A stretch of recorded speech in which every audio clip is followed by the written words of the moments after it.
Naitwa Isaya Daniel Moshi, ni mchimbaji wa maeneo ya Sekenke, Shelui, Singida, lakini pia ni mwenyekiti wa kikundi cha Triple Africa Group ambao ni vijana tuliojikusanya kwa ajili ya kufanya shughuli za kichimbaji.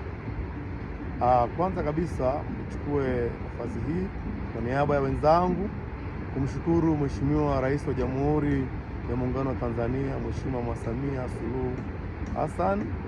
Ndani ya siku zake 100 ametenda mambo makubwa sana kwa sisi vijana.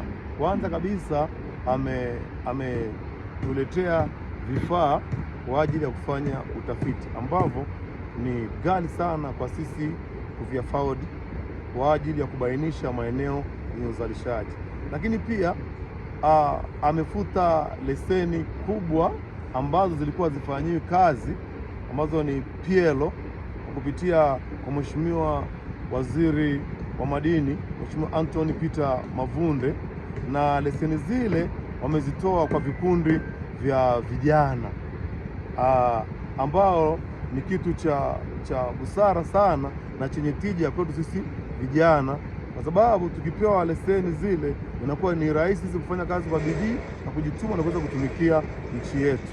Lakini pia tumuombe Mheshimiwa Waziri Anthony Mavunde kama alivyofanya kwa vijana wa kule Geita, Ushirombo, wamepatiwa leseni vikundi vya vijana ambapo ni wachimbaji wadogo.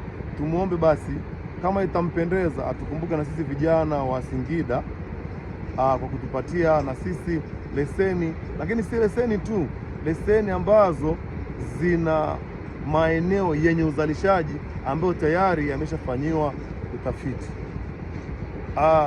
Lakini kingine tumie pia fursa hii kumshukuru pia Mheshimiwa Rais, Mheshimiwa Waziri na mbunge kwa kazi zao na juhudi zao za kutukumbuka sisi vijana. Sisi tunasema kazi na utu. Asante.